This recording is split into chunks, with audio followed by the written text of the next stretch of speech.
let's convert this into an orc war wagon.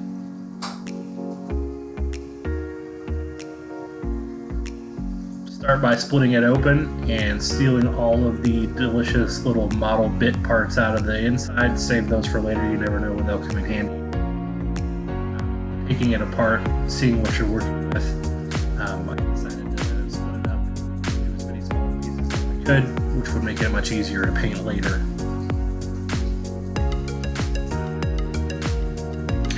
Now to the part of the trash batch where you just take junk and bits from your collection and hold them up to other parts of the model and see what fits. Use your imagination. Here I'm trying to attach a gun I took off of another fake G.I. Joe knockoff toy that I got from the Goodwill. And I'm fiddling with some orcish Mage Knight soldiers. They're not exactly Warhammer 40k, but I did buy a lot of them a while back, and so I just had them sitting around.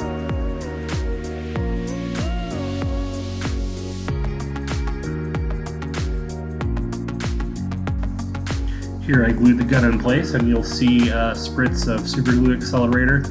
It did not really work. I ended up having to come back and pin this in place later with a dowel rod. So rough up your plastic to make sure the super glue sticks. Here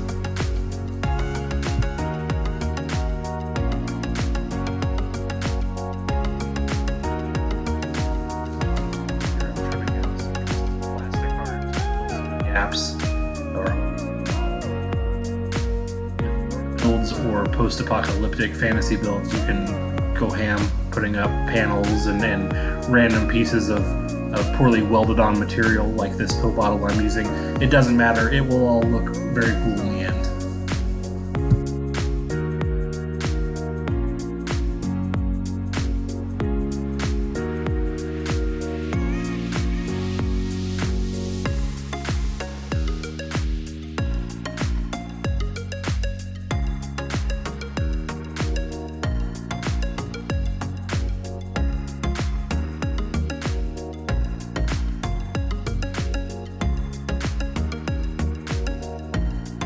Here I've taken some pieces of granny grating and I am using it to build metal cages inside of the driver's section of the war rig.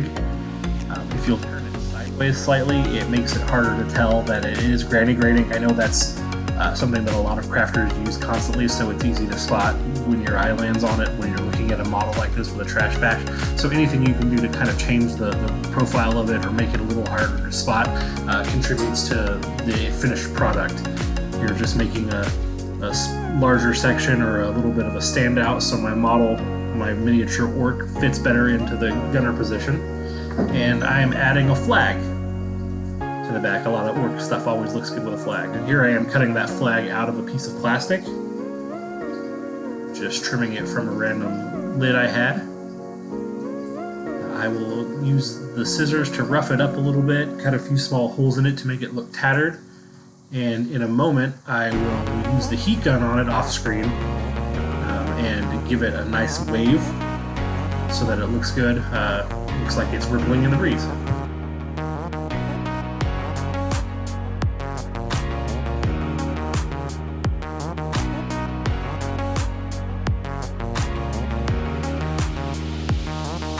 Small piece of wire that I had from another project, and what I'm doing is cutting it into small sections that I can loop around a piece of dowel, or I think I use a coffee stirrer to make the flagpole. It holds it in place, and with it being an orc or a post-apocalyptic tattered flag, it's okay if it looks a little ragged on the attachment. In fact, it actually contributes to the finished product if it looks like it's been sewed together or a little janky, and this wire effect wrapped around the end of the flag works very well for that.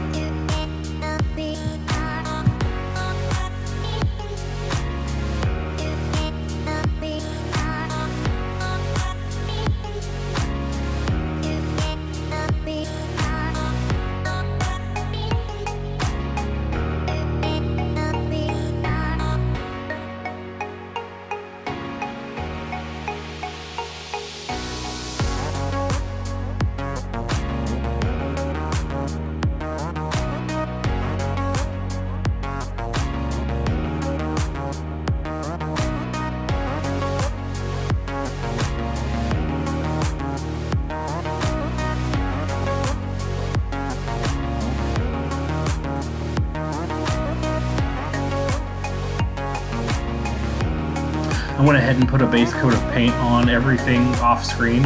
If I do any more of these in the future, I will rig up a camera out in the garage so you can see the paint process. But now I'm dry brushing a coat of gunmetal gray over the black parts of the tank treads. And you know, the treads themselves, or the interior of the tracks, got a coat of silver. Here is a dark brown black wash to make it look very dirty and grimy. That'll get highlighted up after a while. In fact, we're going to put that same black and brown wash on all of the silver pieces, the back doors, the engine block, the exterior cage of the tank. Here I've painted the chassis yellow. That seemed pretty orky. And there's the flag, a bright purple, securing it in place with just a little bit of super glue. And attaching the treads now that everything has been given a dark wash. There's the gun going on top. And mounting my little orc soldier. Here I'm getting out my first coat of gunmetal gray paint to paint in the metal on the window cages that I installed, that granny grating.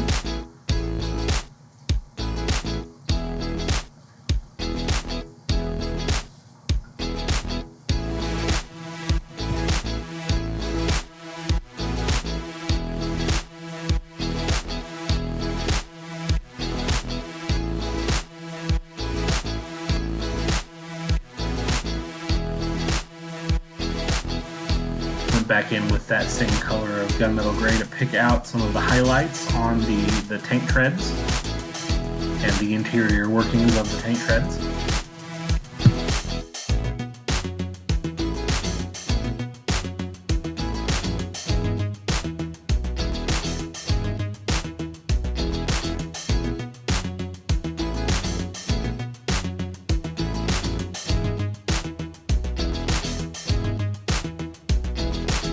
And yellow highlights on the chassis of the tank itself.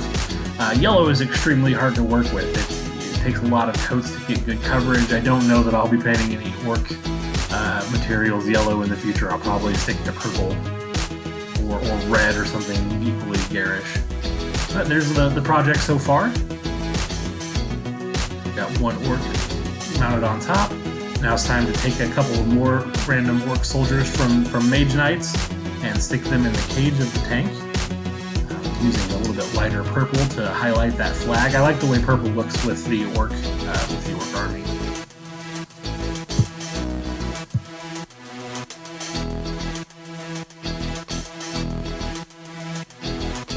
And back in with some Nuln oil to wash in some of the fine details that I didn't want to use my homemade wash for. You don't want to use your Nuln oil on the entire project because it's very expensive and unnecessary. But for touch-ups and for fine detail, that's usually better than the inexpensive black wash that you make just with soap and paint and water.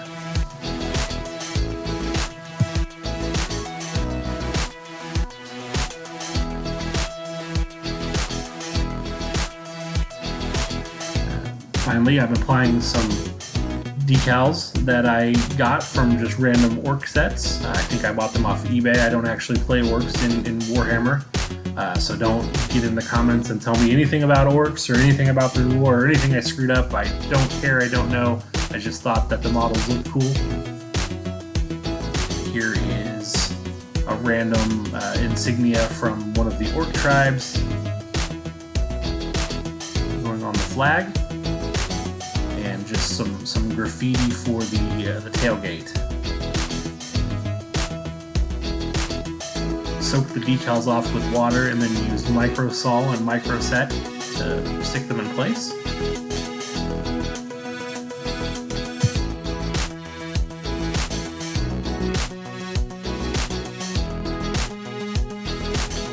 And going back in and applying rust, kind of diluted orange paint in dripping areas to finish off the piece and let you know that you're in the post-apocalypse.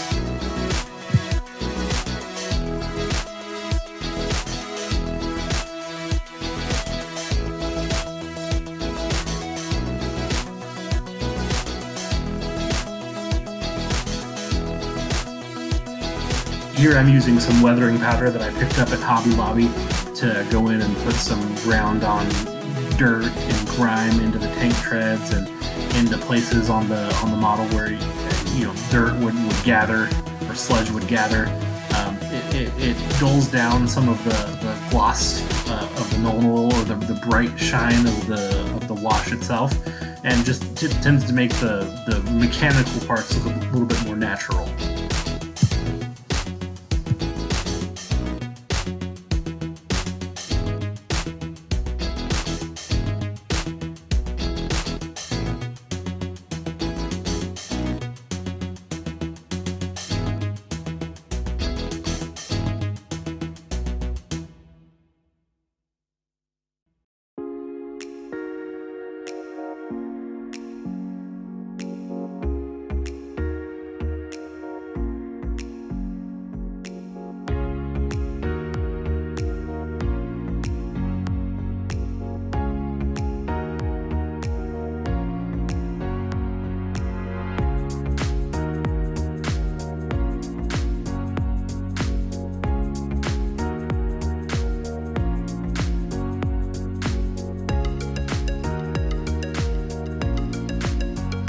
And here's the finished product.